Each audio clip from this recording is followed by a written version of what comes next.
Wagwan, comment ça va la communauté internet? C'est Yes Indeed pour l'art du trading. On se retrouve cette semaine pour faire le biais de la semaine 38. Et là, c'est pas n'importe quelle semaine, c'est vraiment une semaine la plus importante du mois de septembre et même de cette dernière période. Et tu vas comprendre tout de suite pourquoi. Regarde-moi ce calendrier économique. Qu'est-ce qu'on a cette semaine? On a les Federal Funds Rate, donc les taux d'intérêt qui vont être décidés par la Fed, donc la banque centrale américaine, Jérôme Powell. On a les projecteurs braqués sur toi mon gars cette semaine, on va vraiment bien regarder ça.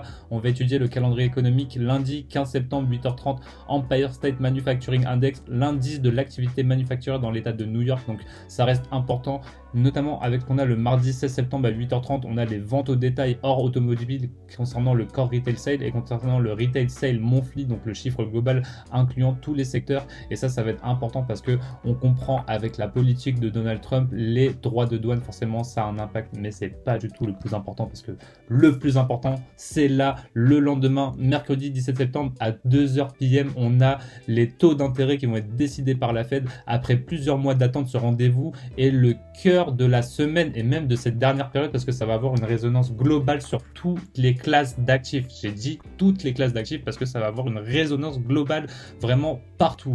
Qu'est-ce qu'on enchaîne? On enchaîne avec FOMC économique projection économique officielle de la Fed, croissance, inflation, chômage, que des mots qui résonnent avec le champ lexical de la volatilité, donc il faudra bien accrocher sa ceinture de sécurité. On enchaîne ensuite par FOMC statement communiqué officiel de la Fed donnant le ton sur la politique monétaire, donc là il faudra mettre sa deuxième ceinture de sécurité. Et une demi-heure plus tard, donc à 2h30, qu'est-ce qu'on a? On a FOMC presse conférence, la conférence de presse de Jérôme Powell, le directeur, le chairman de la Fed, la personne la plus importante, va prendre la parole concernant les taux d'intérêt. Et là, ça va être le moment le plus volatile de la semaine. Et on n'oublie pas que les nuances de langage sont souvent plus importantes que les chiffres eux-mêmes. Et ça, on a pu le constater dans toutes les dernières semaines. On a eu des mauvais chiffres sur l'emploi, sur l'inflation. On a eu des mauvais chiffres sur le taux de chômage, ce genre de choses-là. Et ça n'a pas laissé les indices ne pas décoller à la hausse, leur décoller à la hausse. Pourquoi? Parce que les gens, ils fuient les monnaies pour investir dans des actifs où on va avoir des rendements supérieurs de manière générale. On a un monde qui va vraiment pas bien et dans ce monde où ça va pas bien, il suffit certaines fois de petits mots pour que les marchés financiers y décollent. Donc il faut bien comprendre que là, on a un shift global dans le monde qui commence à se préparer à plusieurs échelles. On en parlera dans la suite des annonces économiques. Le jeudi, qu'est-ce qu'on a? On a Unemployment Claim, nouvelle demande d'allocation chômage, et ça forcément ça va résonner avec le discours Powell où il va parler de FOMC économique projection et il parlera du chômage. Tout de suite on va voir si son discours il aura un impact ou pas, ou si ce sera juste de la poudre aux yeux. Est-ce qu'on va vraiment descendre les taux d'intérêt? Tout ça, ça va être le cœur de la semaine. En plus de ça, Philly Fed Manufacturing Index, ça c'est le cousin de la première annonce qu'on a le lundi concernant l'activité manufacturière dans l'état de New York. Cette fois-ci ça sera dans l'état de Philadelphie. Vendredi, aucune annonce économique et il faut faire un petit peu topo global sur la situation géopolitique. Aux États-Unis, une inflation toujours tenace et collante. On a Oracle, une société du SP500 et du Nasdaq qui s'envole à plus de 35% sur une seule journée parce qu'ils ont intégré l'intelligence artificielle dans leur société. Ils ont pu lever énormément de fonds pour avoir de nouveaux contrats et forcément ça a tiré aussi les indices américains à la hausse et on a eu des indices vraiment qui sont allés de manière verticale, notamment sur le SP500 la semaine dernière. On a la BLS qui admet une erreur de près d'1 million de jobs créés en trop concernant NFP et ça n'a pas laissé ça n'a pas empêché les indices de pouvoir monter à la hausse. Donc là on a quand même un monde de folie et Trump il crie du coup à la manipulation pro-Biden parce que ça lui permet aussi encore de continuer son show-off avec son fameux contrôle de la Fed et ça donne une occasion à Powell de baisser les taux d'intérêt avec une bonne excuse sans attirer trop les projecteurs et rentrer dans le camp de Donald Trump qui essaye de l'apprivoiser quelque part. On notera du coup aussi d'autres événements comme ce qui se passe au Népal avec la Gen Z qui s'est retournée contre le gouvernement. Il y a énormément de choses, il y a tout ce qui se passe encore entre Israël et Palestine. On est vraiment dans un monde de folie, mais la semaine prochaine on va vraiment focus sur la narrative qui tourne autour de la Fed et de Powell concernant les taux d'intérêt. Et on notera aussi qu'on a un BTC qui a repris des couleurs, on a l'or qui a explosé, donc on voit vraiment que les gens, ils investissent et ils se mettent sur des valeurs refuges parce qu'il y a plein de pays, notamment en Europe, nous la France, où ça ne va pas au niveau des monnaies et donc les gens, ils cherchent à investir ailleurs leur épargne. Par exemple, ça peut expliquer pourquoi les indices se sont tirés à la hausse, mais là, la décision de la Fed, elle va être très importante et on va maintenant étudier ça sur les graphiques, donc on va passer sur TradingView. Ici, nous voilà de retour sur les graphiques. On a le SP500 à gauche, on a le Nasdaq à droite. On a en weekly une bougie vaut une semaine. On a fait un nouvel ATH la semaine dernière sur le SP500 et aussi sur le Nasdaq. Et on en a profité la semaine dernière pour prendre le Previous Month High sur le Nasdaq. On a du coup un nouveau ATH qui correspond au Previous Week High et on a notre Previous Week Low ici. Notez ici qu'on a un SP500 qui est beaucoup plus fort que notre Nasdaq. On peut le voir notamment par ce volume imbalance. On est venu faire une mèche ici. On voit que la SMT ici, elle est en faveur du SP500 parce que il a pu décoller sans prendre de liquidité alors que le Nasdaq, lui, il a dû prendre de la liquidité. On voit qu'il a clôturé au corps ce volume imbalance ici en weekly. Le SP500, il n'a pas eu besoin de le faire, il a plutôt utilisé comme un déséquilibre haussier, un BC, et maintenant on va se rapprocher de ce qui se passe à l'intérieur du price action. On n'a pas énormément de choses à dire ici en weekly, on pourrait juste comparer nos deux actifs et comprendre que celui qui va nous montrer que les indices ils vont monter cette semaine, si on continue à monter, ça va être le SP500 qui est plus fort. Donc le Nasdaq, lui, il va juste suivre le SP500. Et est-ce que en début de semaine, on ferait pas du coup un AMD baissier? Donc quand je parle de AMD, je parle de notre ouverture ici à la clôture de la précédente sur le SP500, accumulation, manipulation. On pourrait juste simplement manipuler un tout petit peu, par exemple sur les 25% du range de la semaine dernière du SP500, de cette bougie weekly. Les 25%, ça correspond à peu près à ici.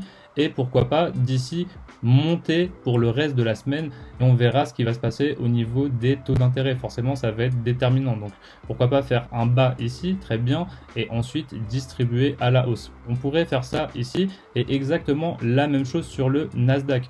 On pourrait ouvrir ici à la clôture de la précédente, manipuler pourquoi pas sur le Previous Month High, voire un petit peu plus bas sur les 25% de cette bougie weekly de la semaine dernière qui est bien mastoc, et distribuer à la hausse pour aller chercher encore l'ancien all-time high qu'on a créé la semaine dernière et en créer du coup un nouveau par la même occasion.